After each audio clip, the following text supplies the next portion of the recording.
Hola, ¿qué tal? ¿Cómo están ustedes? Bienvenidos a una nueva sesión en estos conversatorios que hemos establecido en la revista El Ágora a través de El Ágora TV.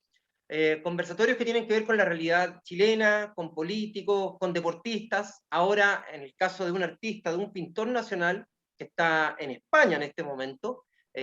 No sé si radicado de manera permanente, pero por lo menos ha tenido pasos por Portugal y en España.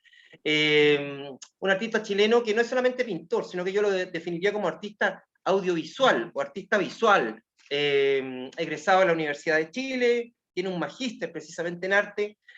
Me refiero a Pablo Linsambart, apellido complicado. Pablo, ¿qué tal? ¿Cómo estás? ¿Qué hora es allá en España, primero que todo? Hola Marco, bueno, son las 3:10 en España.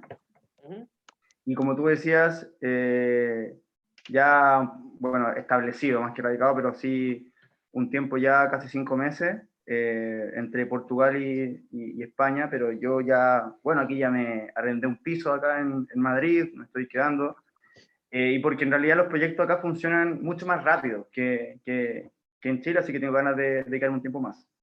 Fuiste becado, ¿no? Para ir a España en algún momento. ¿A Murcia fuiste primero? A Murcia, el 2016, y luego de la misma institución en Murcia, me becaron para hacer un proyecto audiovisual en Marruecos, y yo creo que ahí empezó más formalmente ya toda mi carrera profesional, se podría decir, del arte visual. Claro. Yo antes de entrar a picar, como decimos acá en Chile, con respecto a tu obra pictórica en sí, me gustaría hablar un poquito de tu historia de vida, porque evidentemente no existe, digamos, no hay artista que no traduzca parte de su vida, digamos, en sus obras, ya pictóricas, musicales, literarias, lo que sea, ¿verdad? Es muy importante el tema familiar, el tema de tu entorno. Y en el caso tuyo, proviene de una familia migrante, son una familia judía que llegó a Chile hace 3 o 4 generaciones por ahí, ¿no? Sí, ¿Estoy de equivocado? hecho, bueno, lo que tú dices para mí es fundamental porque yo, mi obra, todo lo que trabajo biográfico siempre, y tengo como dos escenarios bien marcados, que también es por un lado, al lado de mi padre, que ellos, unas 4 generaciones atrás, vinieron, eran alemanes judíos, llegaron al norte de Chile, curioso porque los alemanes generalmente llegaban al sur de Chile, y el mito es el siguiente, que esto me parece que es súper bueno explicarlo porque como todo buen artista me interesa mucho el relato, el mito, eso es la parte que a mí más me interesa que incluso el hecho. Y es que esta familia, cuando llega al norte de Chile, había un problema con los judíos, incluso antes de la Segunda Guerra Mundial, ya en la primera había mucha migración, y les dicen, bueno, está complicado el escenario para el ingreso, entonces la forma que les damos como Chile para que puedan ingresar es que alteren la terminación que era en su comienzo Linsenberg por Linsambart, emulando una terminación anglosajona, una especie como de inglés, y que obviamente con el tiempo se olvidara de todo de toda la religión judía, que fuese un poco como una neutralidad. Y así quedó el apellido Linsambart, que es muy curioso, que somos en el fondo, debemos ser los únicos que están acá en Chile, y no creo que exista otro más, porque no fue una alteración que se hizo acá. Pablo, estamos hablando de qué década, del 40, del 30, por ahí. Antes, porque esto fue más o menos antes antes de la Segunda Guerra Mundial, de hecho. En la Antes de la etapa, Segunda. digamos, entre Sí, guerras. entre guerras, sí. Correcto. Es que, Y ¿sabes por como qué te estaba linkeando con lo que existe hoy día? Tú, a pesar de que estás en Europa, estás muy empapado de la realidad chilena, sí, del fútbol también, para los hinchas de la U, Pablo es azul de corazón, pero exactamente. me refiero a que la realidad chilena en este momento, el tema migratorio es un tema que es ríspido, convoca pero a la vez divide. Y fíjate que muchos migrantes seguramente a lo mejor van a contar en una generación después, sus hijos, qué sé yo. Sí, pues cuando mis papás, mis abuelos llegaron a Chile les pusieron estas condiciones. A los tuyos, Exactamente. ¿verdad? Una condición en el siglo pasado, año 30, año 20, pero ahora se les ponen condiciones igualmente absurdas, por decirlo de una manera, a los migrantes del siglo XXI, ¿te das cuenta? y vejatorias también, en el sentido de que Claro. muchas veces, como te contaba, van contra la voluntad, o sea, simplemente se imponen para el ingreso. Sí, yo estoy muy pendiente, obviamente, de la realidad chilena, porque me interesa mucho. De hecho, ahora mismo el lunes me entregan el nuevo pasaporte para poder votar acá en Barcelona, porque tengo el consulado donde me inscribí justo en Barcelona, porque me coincide además con una exposición que voy a hacer en Barcelona. Entonces, para mí es muy importante estar al tanto y tener ahí mi espacio para poder votar. Y todo esto que tiene que ver con la migración, que yo acá veo mucho, que tú sabes que Europa Sí. es un continente migrante, me parece que hay que establecer también medidas que sean mucho más, a ver, abiertas con el tema de la migración en Chile, que el inmigrante pueda estar mucho más tranquilo con otro, sino como uno más. Y también yo creo que eso tiene que ir evolucionando. Como te decía, en este continente que son todos migrantes, nadie te apunta por ser de otro lugar. Bueno, hemos descubierto ya una cosa interesante, que vas a hacer una exposición en Barcelona, así que Sí. nos estamos enterando, nos estáis dando una primicia para nuestros lectores y televidentes de la revista. Vamos a estar pendientes, obvio, de esa exposición, pero quiero seguir también con el tema familiar, más allá, digamos, del origen de tu familia en nuestro país y de este cambio absurdo de apellido. Durante la dictadura estuve leyendo ahí mientras preparaba la entrevista. Tu familia vivió situaciones muy estresantes durante los 17 años, ¿verdad?, del gobierno de Pinochet. Tu madre, tengo entendido, fue perseguida. Sí, bueno, Política. es lo que te decía en un comienzo, que tengo como estas dos aristas porque mis padres provienen de familias de izquierda, y de hecho mi madre en su momento pertenecía al MIR, y cuando ella ingresa a estudiar filosofía en el ex pedagógico, que era de la Universidad de Chile, ahí ya empieza la persecución dentro de la misma universidad. Bueno, porque tú sabes que la dictadura había miembros de la CNI en las universidades, para que no...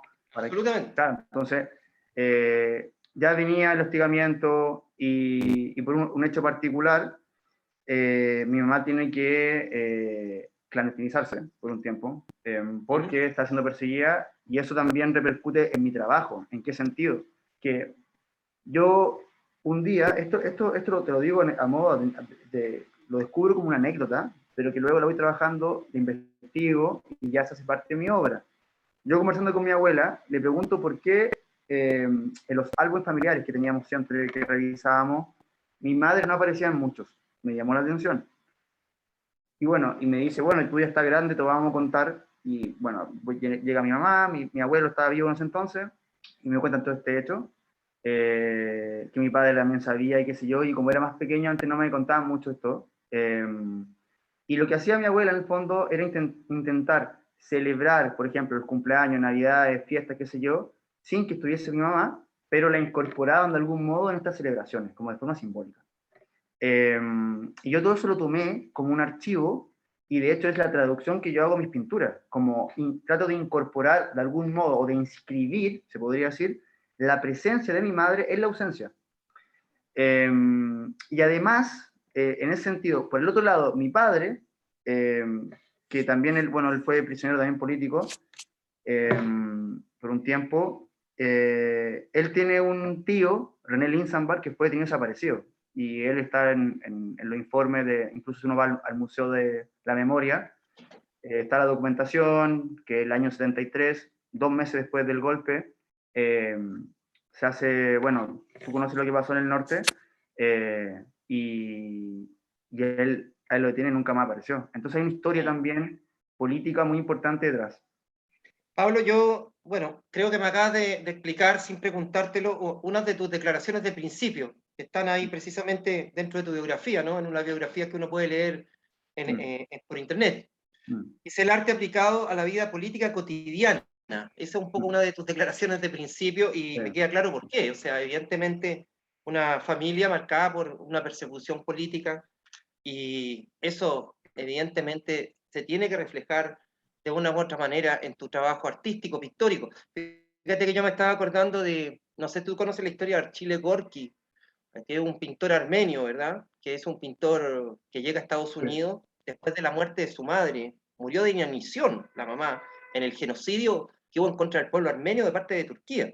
sí, Y él la incorporaba, eso que acabáis de decir tú, muy importante, la incorpora en la ausencia o la presencia de la ausencia, una cuestión muy, parece una dialéctica, digamos, muy potente, ¿no? Muy potente, y y Gorky poética. hacía exactamente lo mismo. Claro, de hecho, hay un documental en Netflix de eso. Y eh, a mí, bueno, esto también es una declaración de principio también que yo la hago a partir de una investigación que eh, yo cuando, a ver, cuando yo entré a estudiar Bellas Artes a la Universidad de Chile, siempre entré porque me interesaba la pintura. No tenía como un discurso que se articulaba con la obra, que eso es importante decirlo porque muchas veces en la actualidad el arte contemporáneo también refleja los discursos que tenemos como artistas nosotros, o sea, como seres humanos.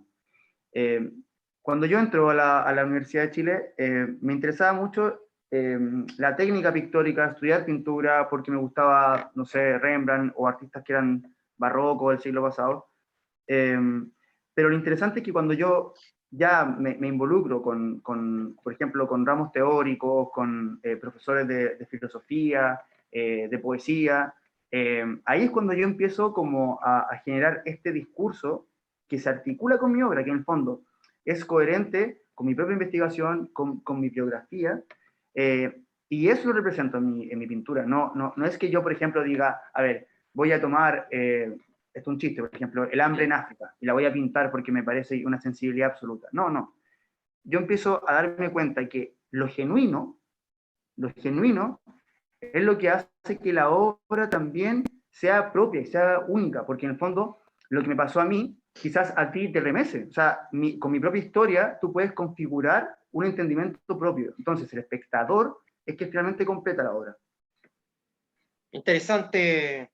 eh, no hay cierta similitud con el túnel, con el arranque de Ah, la novela de Sábato, ¿no? sábado. Ahí la Sí, espectadora completa el cuadro, digamos, de ese pintor. Estaba un poco sí. desquiciado. Los pintores están un poquito desquiciados, pero bueno, esa es otra, Es parte. es parte de, como todo no va en definitiva. Exacto, sí. Yo te presenté como artista audiovisual, porque tú Sí, haces, bueno, cuadros, evidentemente, murales, mm, videos, sí, mucho bien. instalaciones, pero me Sí, parece que todo tiene un punto de partida en la pintura. ¿Estoy sí, en lo correcto o no? exacto. De hecho, mira, yo también trabajo otros medios, como tú acabas de nombrar, por ejemplo, el video, el objeto, la instalación, pero el punto de partida donde comienza todo siempre es a partir de la pintura. Por ejemplo, yo comienzo o pienso un cuadro en una lógica muy particular y que luego la replico, por ejemplo, si quiero hacer un video o una instalación, porque la diferencia es que yo no estudié, por ejemplo, cine o no me metí a la escultura, pero sí me interesó lo objetual o lo videístico, se podría decir, como una extensión de la pintura. Por ejemplo, la pintura está dentro de un cuadro, y eso hay que entenderlo muy claro. Por ejemplo, yo atrás veo un cuadro tuyo, y está todo lo que ocurre está dentro de ese margen. Fuera de ese margen ya es tu casa, es tu vida, otra cosa. A mí lo que me interesaba es que el video o la instalación o lo objetual, en el fondo, convive con todo. O sea, se sale del cuadro, sale del margen. Es como que yo puedo extenderme desde los márgenes hacia afuera. O sea, no, ese borde que limita un poco la obra no existe. O está mucho más expandido. Por eso me interesó a mí realizar otros medios por ejemplo, bueno, cuando yo trabajo con esta producción que hice en Marruecos, que, que en el fondo tiene que ver con la migración, porque es viajar como inmigrante, vivir como turista, así se llama el documental, y donde yo en el fondo viajo de España a Marruecos en este barco que todos los marroquíes toman para cruzar desde África a Europa o viceversa. Y me compro la chilaba, la ropa árabe, un poco para pasar desapercibido en un espacio donde yo veo en carne propia cómo el gobierno español, por ejemplo, ejerce conductas vejatorias con los migrantes. Entonces, a mí me interesa involucrarme en todos los proyectos y pensar que a veces la pintura se me queda un poco como atrapada en ese ámbito. Y por eso me Sí. interesaba la expansión. Hay también unas cositas que tienen que ver con esto, Pablo. Por ahí leí también, a propósito de la investigación que hacía para entrevistarte, que tú en algún momento, como hiciste tuya, esto de como lo de los impresionistas, ¿no? No pintar el objeto, sino más bien la impresión que causa sobre ti. Sí, sí. Un poco es por ahí va, ¿no? Y esa impresión, evidentemente, es una cuestión que trasciende, va a trascender el marco de la pintura. Exactamente. Sí. Bueno, de hecho yo planteo que yo más que hacer una escena, me interesa crear un escenario, porque en el fondo lo que ocurre dentro de la obra es lo que yo planteo como mi visión, mi postura. La escena es sin duda un espacio que puede ser común dentro del arte porque está creada por el artista, pero el escenario, en el fondo, yo voy como colocando, ubicando cada cosita para armar ese imaginario. Fíjate que ahí estaría un poco la visión expresionista, ¿no? Tú intervienes la realidad, la interviene y la interviene de acuerdo a lo que yo he visto en tus pinturas, qué sé yo, la interviene de pronto de manera, no sé si violenta, pero de una manera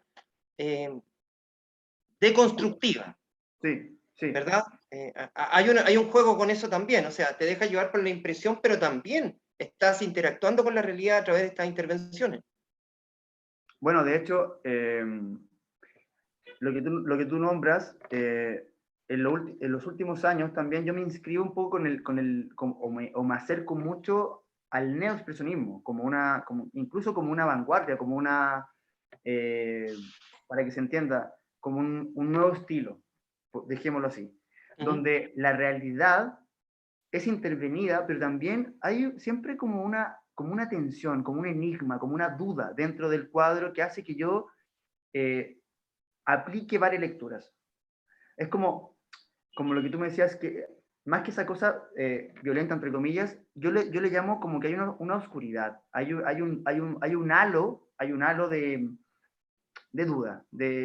Por eso yo siempre digo que de las cosas que más me interesa trabajar siempre es el enigma. Como que tú puedas mirar, puedas ingresar a la obra desde lo por ejemplo, visual, estético, incluso desde lo temático, si nos vamos por un punto más teórico, pero que tenga muchas lecturas. Fíjate que yo veo tu pintura, aquí anoté algunas cositas que para mí me generaban, en el sentido de que lo tuyo es una cuestión urbana muy potente, claramente, ¿verdad? Hay temáticas urbanas, incluso por ahí aparecen algunos personajes como de pandillas, qué sé yo, del barrio, utiliza algunas técnicas de collage también, pero también hay temas de sincretismo religioso, o sea, lo urbano, lo cotidiano. Eso, ahí yo es donde veo el mundo de Pablo Lizambar. Es que, Marco, a ver, yo vengo de un mundo muy, a ver, esto lo digo con muy orgulloso, o sea, yo vengo del barrio bajo, o sea, yo soy de Pudahuel, tengo una vida muy marcada en el poniente de Santiago, yo nací en Estación Central, mis padres son de Lo Prado, o sea, lo que te quiero decir es que todo eso que yo pinto o que represento, porque no es literal, pero lo represento según mi imaginario, también es lo que yo he visto. Lo que tú me decías al comienzo. Yo soy hincha de la Universidad de Chile y desde que tengo uso de razón, mi padre, mi abuelo, mis tíos son también de la Universidad de Chile. Mis amigos en el barrio, el típico pintar los postes azul y rojo, toda esa conducta que solo se entiende si estás inmerso en esa vida, yo la represento siempre en mi obra. Por eso es que hay como una yuxtaposición de escenarios poéticos con escenarios más complejos, otros mucho más, como podría decir tú, de pandilla. Hay un sincretismo religioso que tiene que ver porque a mí, bueno, yo en este momento no me considero de ninguna religión, pero en mi familia han ocurrido, como contaba al principio, por un lado estaba una parte judía, otra parte católica, otra parte atea, que es más como del lado izquierda, que no creía en nada. Eh, y a mí lo que me interesaba de eso eran las imágenes, lo que significaban las imágenes para las personas y lo que se proyecta a partir de ello. Y ahí está la poética, sí.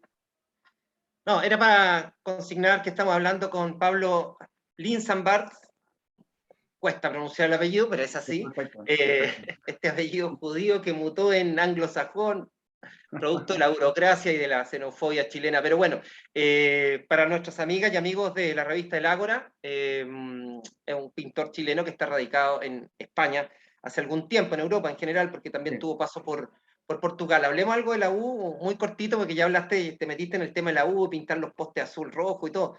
Por el momento la Universidad de Chile, que no es el mejor, claramente, ¿qué se te ocurriría si yo te dijera qué imagen se te viene a la cabeza por el momento en la Universidad de Chile? Algo para pintar, algo para dibujar. Como... Bueno, lo tengo más o menos ahora proyectado porque paso el dato. ¿Ya? Ahora justamente tengo después de Barcelona una expo en Londres y que son 7 pinturas que son de libre exposición, gran formato, y una tiene que ver con el momento que está pasando la U. Para la gente ahí, para los que no saben, yo soy hincha de la U, y como dijo Marco, sé el momento que estamos pasando, y que es un momento bastante gris, pero como todo hincha de la U, yo lo asocio con el arte. La U y el arte siempre vienen en crisis, siempre estamos en crisis, eternamente.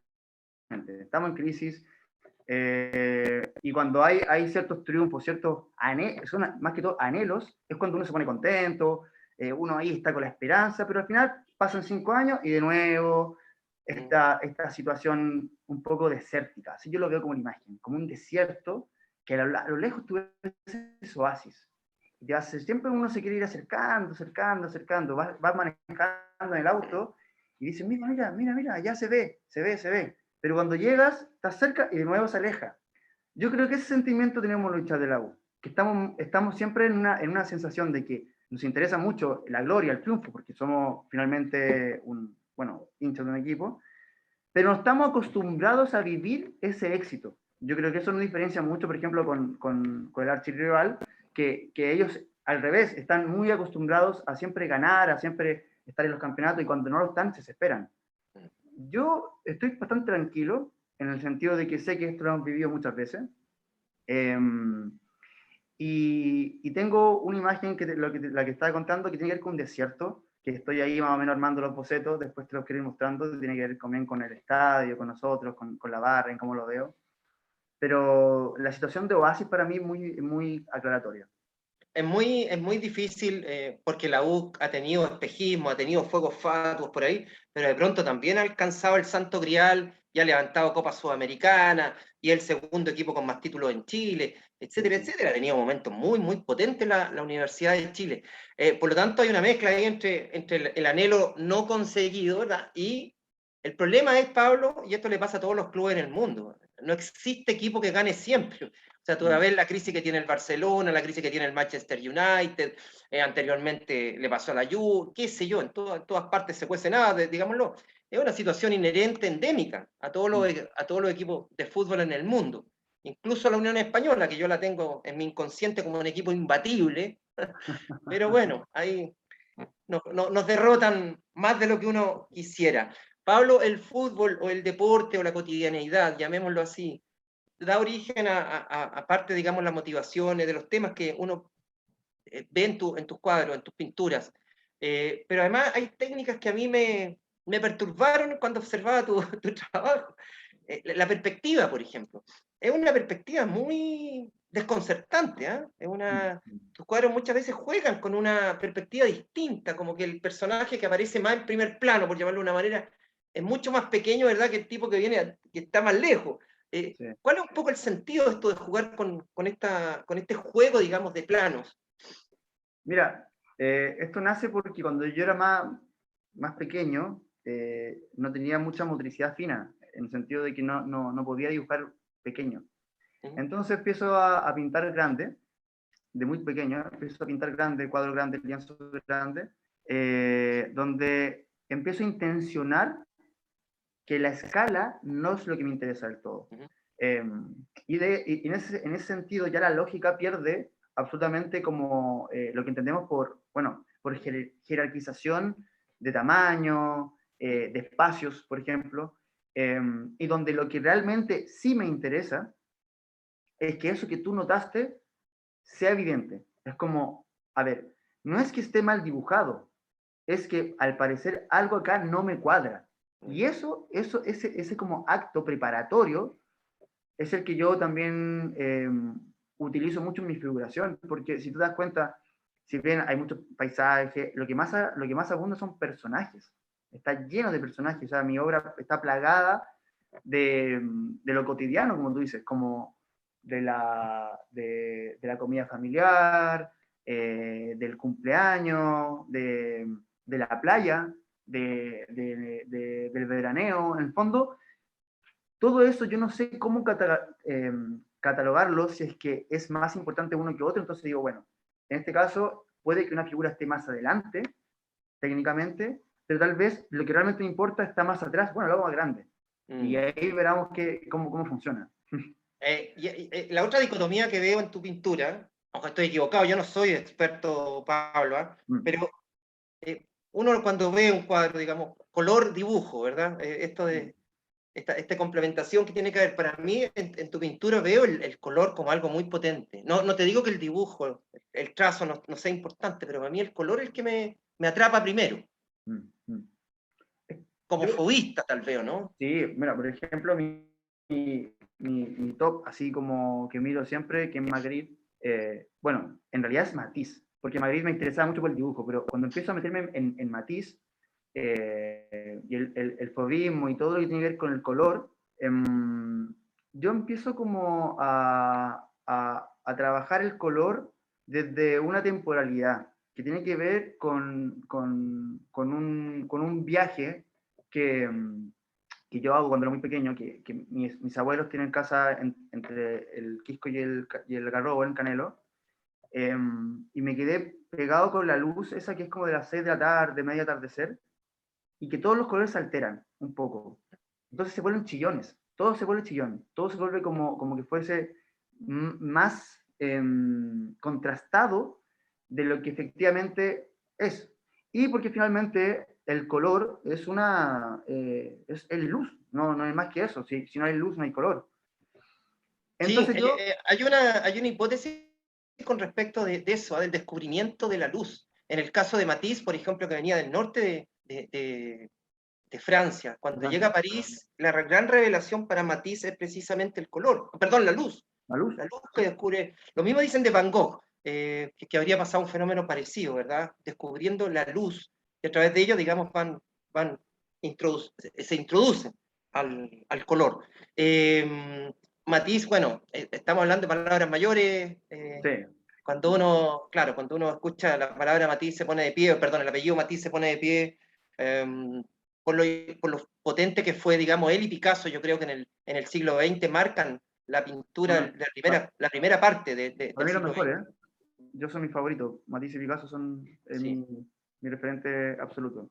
Además que tenían una relación entre ellos muy cuática. O sea, más allá, digamos, de la rivalidad artística, intelectual, terminaron siendo súper compinches los dos. Tuvieron una amistad hasta que Matisse falleció, o sea, una amistad pero muy intensa.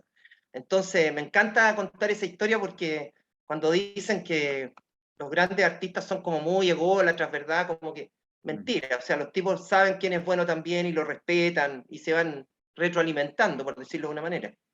por supuesto. Bueno, pues eso también lo emulamos al deporte, al fútbol. Yo creo que es como bueno, yo obviamente como hincha de la U siempre fui un fanático de Marcelo Sala, y voy a contar una anécdota, que esta siempre la tengo yo oculta, pero quiero contarla respecto a esto.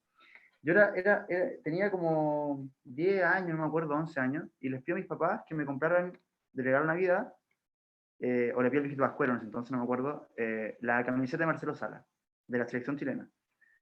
Y estaba agotada, la de Marcelo Sala, agotada, y mi papá por todos lados buscándola. No es como ahora que todo por internet uno la pilla igual, no, tenía que ir a las tiendas, todo el tema. Mi mamá ya choreaba tanto tiempo, me dice, oye, da lo mismo, yo la compro. Me compró una de Zamorano. Entonces llega Navidad, todo bien, yo esperando, obviamente, que el viejito Pascuero me regalara lo que yo pedí, y abro la camiseta. Abro el ¿El empaque, regalo? el regalo, y claro, y veo, y claro, era rojo, era la de Chile, y doy vuelta, tenía el 9. Y mi papá me queda mirando como, bueno, Es lo que como hay. sabiendo que yo, claro, y mi mamá súper contenta, bueno, ahí, total, tú querías la polera de Chile nomás, como que mi mamá no está. Claro, y para mí fue como, hay una diferencia, para mí, Sí. brutal. Y bueno, y con el tiempo ya yo viendo los videos, viendo todo, Zamorano es un tremendo jugador, o sea, yo lo admiro un montón, o sea, encuentro que es un cabeceador neto, todo, pero me hizo sentido con esta comparación que hiciste entre Picasso y Matisse, que en un comienzo siempre está como esta rivalidad, pero después uno con el tiempo realmente sabe quién es bueno y quién, Sí. claro. Y en el caso del fútbol, Pablo, en el ejemplo que tú acabas de poner, nunca tuvieron mucho fiato fuera de la cancha, No, Zamorano no, con Sala, pero dentro de la cancha, el éxito de Marcelo en el Mundial del 98 es propiciado por el trabajo de Zamorano. sí, Fíjate que Zamorano no marcó un gol, no, y Marcelo hizo 4. 4. Pero de esos goles, la influencia que tenía en las jugadas previas, arrastrando marca, pivoteando, qué sé yo, rematando, el propio Zamorano le abrió, digamos, las posibilidades a Marcelo de materializar y ser uno de los goleadores de aquel mundial. Pablo, nos decías que estás a puertas de exponer en Barcelona. Barcelona y luego en Londres. ¿En este momento tienes alguna exposición? ¿Estás con algún trabajo en alguna galería? Mira, como tú comentaste al comienzo, yo llegué a Portugal porque hice una residencia en Angar, que es una plataforma súper importante bueno, en Europa en general, que pertenece a Triangle Network, que son como una asociación de galerías de Londres, de Portugal y de Nueva York. Y ahí a mí me invitan de Radio y Televisión Española para dar una conferencia como artista latinoamericano con proyección en la Feria Arco, que es una feria importante acá en Madrid, de arte contemporáneo, y que yo voy representado por mi galería, que ojo que es de Perú, de mi galería de Vigil González. Y de ahí me sale una expo grande con una artista que es súper conocida acá, que se llama Teresa Margolles, que es mexicana, y tiene un espacio en Madrid y me invita para hacer una exposición acá. Y luego ya tengo una feria en Barcelona, que eso hace muy poco la cerré como exposición. Entonces, en la actualidad no tengo una obra que pueda visitar hoy, pero ya el 25 de noviembre, estoy trabajando full en eso, se inaugura la expo en Barcelona, que es una expo bastante importante porque va a ser la primera expo que voy a hacer con mi hermano. Mi hermano es músico, pero mi Mira, hermano él estudió ciencias exactas, matemática y física, y por medio de la física se mete en el sonido, como que le interesa mucho eso. Entonces vamos a hacer una exposición que involucre, por un lado, la pintura, y por otro lado, el tema de la música electrónica, él es productor musical, y un proyecto muy interesante que estoy trabajando, que va a ser nuestro primer como dúo show de hermanos. Y ahí paso el dato que se llama la expo Hermanos a la Obra. hermanos a la obra. Claro. Buena, buena. Entonces, y nada, entonces ahí estamos a full con eso. Y ya luego, como te contaba, la expo grande en Londres. Y un proyecto también, una galería en Gijón, que es al norte de Madrid. Y con la idea es que después generar alguna pieza que vaya a ir a feriar en Madrid. Entonces, ¿no? Todo mucho trabajo, en verdad. Qué bonito esta interacción entre la música, la pintura, en algún momento la poesía y la pintura estaban súper unidas, los surrealistas, hasta Mata escribió algún poema por ahí, Picasso, Dalí, todo el movimiento surrealista era muy interactivo, ¿eh? Y recibían influencia. Y en el caso de la música y la pintura, Paul Klee era un pero gran violinista.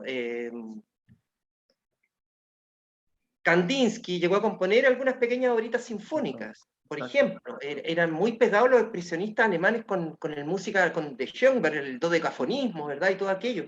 Hay una relación muy intensa. Por ahí leía que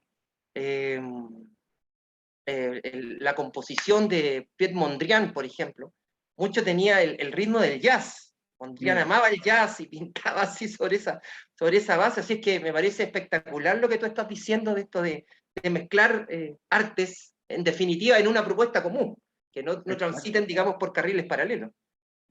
Sí, de hecho, también mi propia obra tiene mucho que ver con lo musical. Yo vengo de un mundo más cercano, yo escucho mucho punk, hardcore y tal, como me gusta mucho yo un momento tuve hasta una Muy banda. urbano, muy urbano. Sí, yo tuve hasta una banda, era cantante de una banda. Y sí, mira, lo que dijiste de Paul Klee me llamó la atención porque yo cuando fui por primera vez al Pompidou, ahí en Francia, me encontré de sorpresa con que habían inaugurado una retrospectiva de Paul Klee completa, o sea, toda la obra de él, habían pedido la obra a los coleccionistas las tenían en otro sitio, para armar toda una obra, está el 95% de la obra de Klee en el Pompidou. Y aparecía justamente esto, de la música, lo que tú dices. Y él, de hecho, en las composiciones que tiene, cuando crea las pinturas, las piensa como un músico. Entonces, yo creo que el pensamiento cuando se fusiona o cuando colabora con otras disciplinas de las artes, se enriquece. Yo soy como un creador absoluto, casi como un griego, en el sentido de que para mí el deporte, las ciencias y las artes son la base de la humanidad, de la sociedad. Y ahí, Sí, obviamente, claramente. la filosofía, la poesía, la literatura, sí. Sí, apuntar a una formación integral, pero lamentablemente nuestra sociedad mucho más racionalista, ¿verdad? Tiende a departamentalizar todo, ¿verdad? Y se especializa, y la especialización de la especialización de la especialización te va llevando a crear disciplinas cada vez más abstractas, más alejadas de pronto, digamos, de lo que es el ser humano y de sus problemas cotidianos, qué sé yo. Sí, eso daba para un conversatorio de aproximadamente 15 horas. Vamos a llamar al diputado Naranjo para que lo modere. Oye, Pablo, estamos terminando la entrevista ya. Un placer. Yo antes quiero pedirte que no tengo la oportunidad de mostrarle a la gente que está observando esta entrevista cuadros tuyos, en qué página, en qué sitios se podrían encontrar la pintura de Pablo Lisambard, sus trabajos.